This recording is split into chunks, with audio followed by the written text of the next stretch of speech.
Bismillahirrahmanirrahim. Assalamualaikum warahmatullahi wabarakatuh. Apa kabar anak-anak ustazah? Anak-anak hebat, calon orang-orang sukses. Masih semangat kan? Iya, thank you. Apalagi mendengar suara Ustazah Devi Mawani Purba ini. Rasanya wow.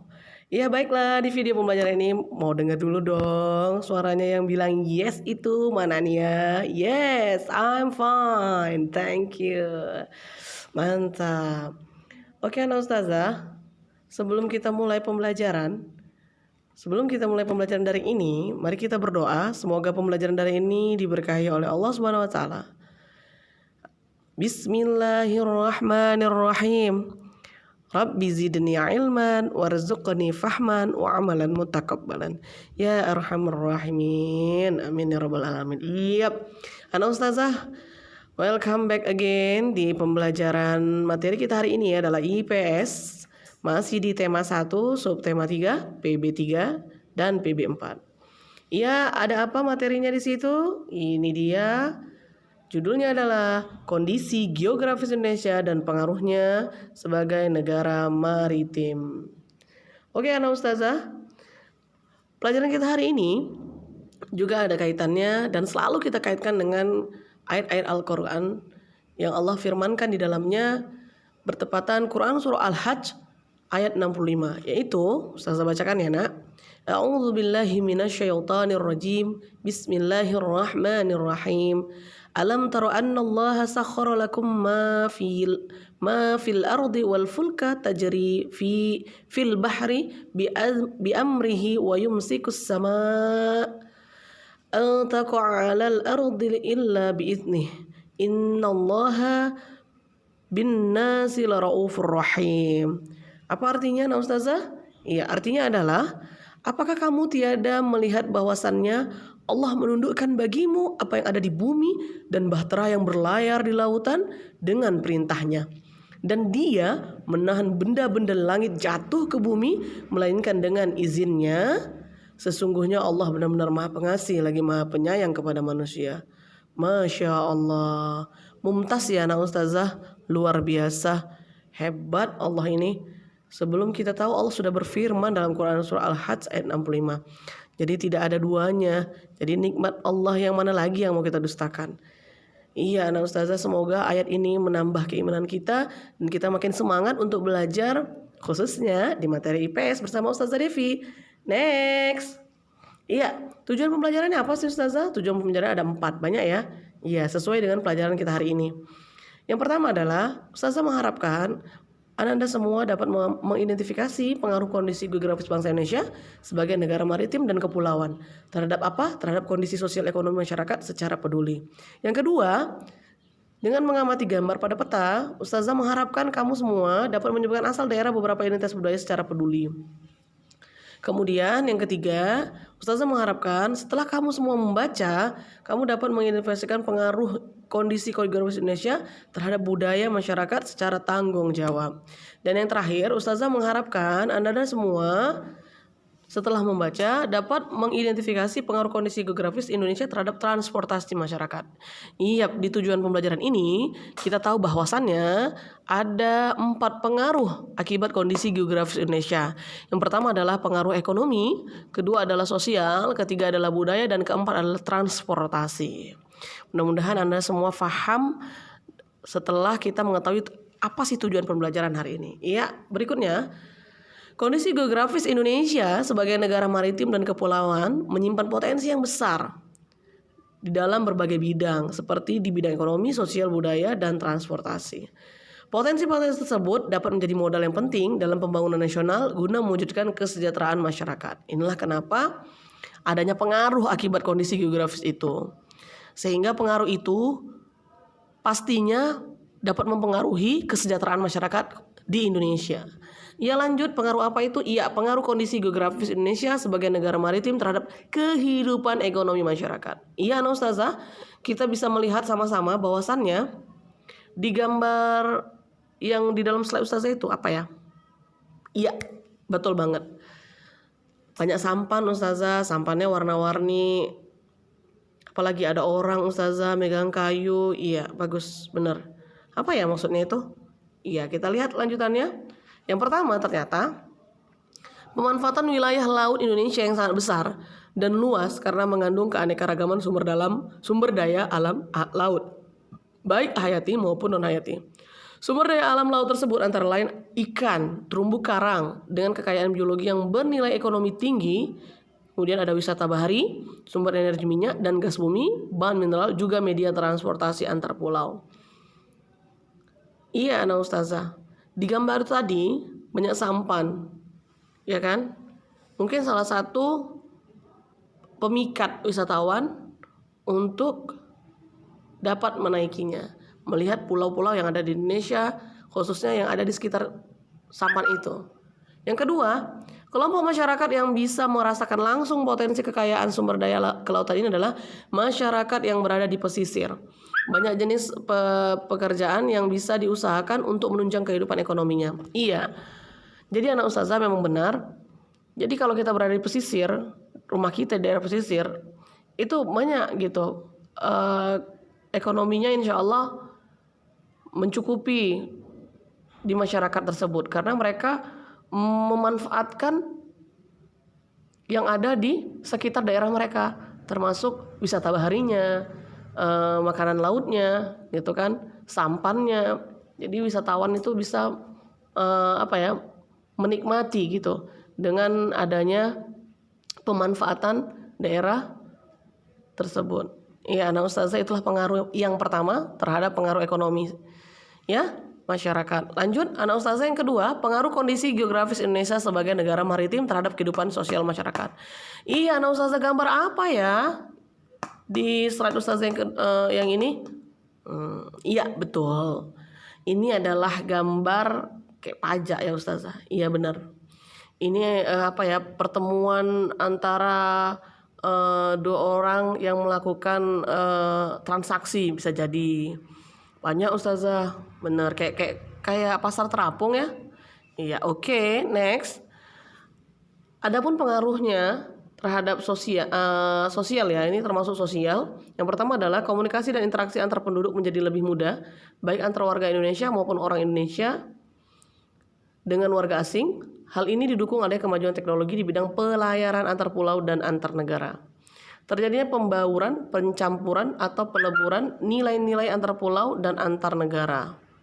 Yang ketiga, munculnya perkampungan-perkampungan etnis tertentu seperti pecinan dan kampung Arab. Maksudnya pecinaan ya.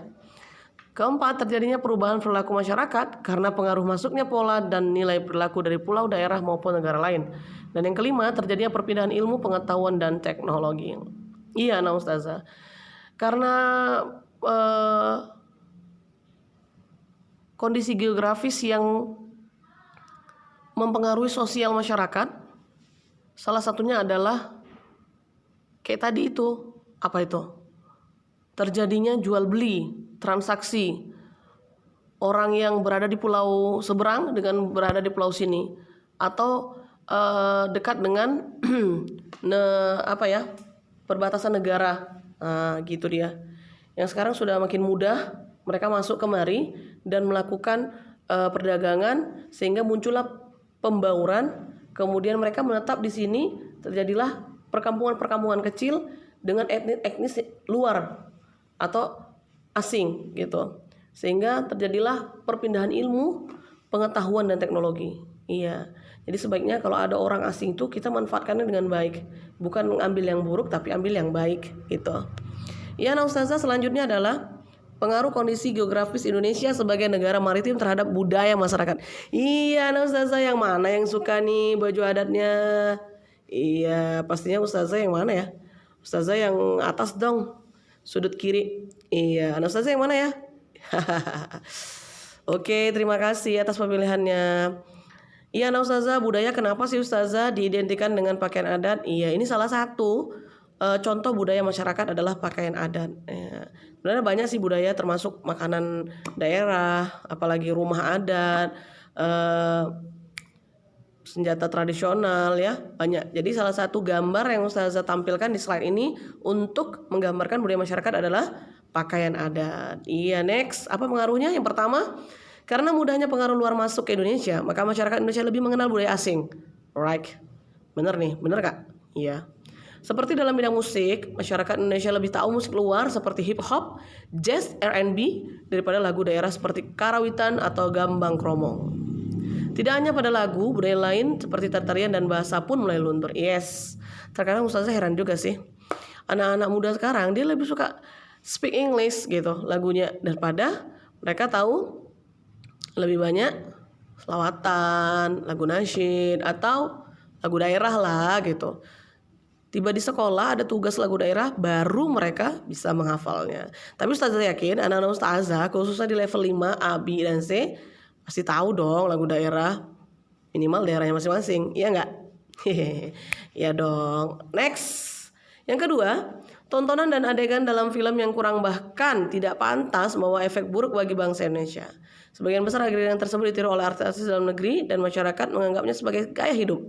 Semacam pusat gaya yang perlu ditiru, terutama oleh anak muda. Betul ini. Padahal itu membuat turunnya nilai moralitas bangsa. Iya.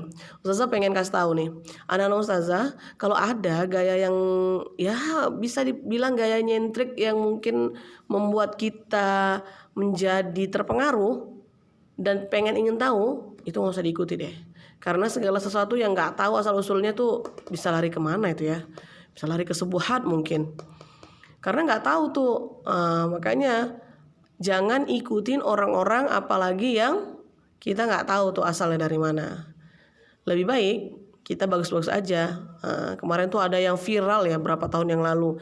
Mereka melihat artis gambarnya pelontos, nggak pelontos sekali sih, tapi ada kayak dilukis tuh rambutnya. Bentuk apa Ustazah nggak tahu gitu.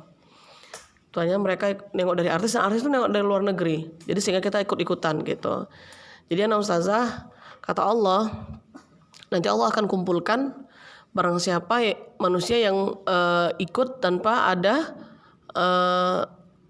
pegangannya gitu, akan aku kumpulkan gitu di menjadi satu golongan gitu, dan itu nggak termasuk golonganku gitu. Bahkan nanti di akhirat sana ketika di padang mahsyar dia tidak mendapatkan naungan ya kan, itu dia tidak dapat pengampunan. Ya nauzubillah min zalik. Jadi anak Ustazah jangan ikut-ikutan. Jadi lurus-lurus aja deh. Lanjut. Yang ketiga, dikenalnya kebudayaan Indonesia akibat ramainya perdagangan dan pariwisata yang ada di Indonesia. Timbulnya beraneka keragam kebudayaan dan adat akibat pengaruh luar. Contohnya wayang di Jawa yang terinspirasi dari cerita dari India dan hukum adat di Aceh yang terpengaruh oleh hukum Islam. Iya, right. Jelas ya. Jadi anak Ustazah memang Indonesia itu luar biasa, Masya Allah. Kita bangga ya. Aku bangga jadi warga Indonesia, kasih gitu ya. Kenapa? Karena Indonesia memang kaya akan kebudayaan, kemudian kaya akan pulau-pulaunya yang luar biasa, yang di dalamnya banyak sekali tempat-tempat wisata yang cukup menarik dan indah. Serta luar biasa ya, di Indonesia ini perdagangannya juga cukup padat, sehingga membawa orang luar asing yang datang ke Indonesia, sehingga dia kadang nggak mau dia balik lagi dan ingin menetap di Indonesia. Itu dia anak Ustazah. Dan the last, pengaruh kondisi geografis Indonesia sebagai negara maritim terhadap transportasi masyarakat. Gambar apa nih Ustazah? Anak-anak ada yang tahu nggak? Iya, ini gambar pelabuhan di mana ada sampan kapal yang besar, kemudian ada truk-truk ya yang mungkin mengangkut bisa bahan industri, bisa penumpang gitu ya. Ingin mau tahu lebih banyak? Kita masuk langsung next ke slide berikutnya. Yang pertama, pengaruhnya adalah mengingat luas wilayah Indonesia yang sangat luas dan berupa kepulauan, sehingga mempengaruhi pemerataan program pembangunan dan hasil-hasilnya, sehingga kemajuan tidak hanya berpusat pada daerah-daerah tertentu saja. Kedua, terpacunya bangsa Indonesia untuk membangun dan mengembangkan industri pesawat dan perkapalan. Iya, anak Ustazah, karena banyaknya pulau yang sangat luas dan lebar luas ya, maksudnya sangat luas ya, banyak pulaunya, bagus, sehingga memungkinkan Indonesia untuk membuat program pembangunan seperti mengembangkan industri pesawat dan perkapalan. Example, membangun pelabuhan-pelabuhan, sehingga memudahkan kita mengunjungi pulau yang indah itu, termasuk juga wisatawan seperti itu. Jadi Indonesia memang luar biasa ya. Ramai akan wisatawan-wisatawan asing yang ingin melihat pariwisata Indonesia yang luar biasa, termasuk pulau-pulau yang indah. Sehingga pemerintah Indonesia mengembangkan sayapnya untuk membangun industri pesawat dan perkapalan, contoh pelabuhan, apalagi terminal mungkin. Jadi banyak ya Ustazah, luar biasa. Ini pengaruh dari bidang transportasi. Iya Ustazah, ini dia gambarnya yang ada pakaian adat di setiap pulau ya. Next, terakhir tugas. Iya, Ustazah, tugas ini jangan dibuat beban ya. Gampang aja sih, relax aja ngerjainnya. Dan Ustazah tunggu sampai minggu ini gitu. Tugasnya ada di halaman 146 pembelajaran 3, menuliskan dampak positif dan negatif yang timbul akibat dari letak dan kondisi geografi Indonesia sebagai negara maritim dan kepulauan. Yang kedua ada di halaman 166 dan 167 pembelajaran 4, menuliskan nama provinsi dan bandara atau lapangan udara serta nama pelabuhan. Masing-masing 5. Nama provinsinya 5 dan nama bandara serta pelabuhan juga 5. Iya. Oke, Ustazah, cukup sekian dan terima kasih. Ustazah harapkan karakter yang timbul dari ini pembelajaran kali ini adalah kamu tetap semangat, tetap ikhlas, ingat niatkan karena Allah, karena segala sesuatu itu akan dapat balasannya, walaupun sebesar biji zarah. Itu Ustazah. Tetap zikirullah, membaca Al-Quran, dan tetap ceria dan senyum, patuhi kedua orang tua. Oke, next time we'll meet again. Akhirul kalam, Ustazah ucapkan alhamdulillahirabbil dan doa kafaratul majelis. Subhanakallahumma wa bihamdika, asyhadu an la ilaha illa anta, astaghfiruka wa atubu ilaik. Bye bye. Assalamualaikum.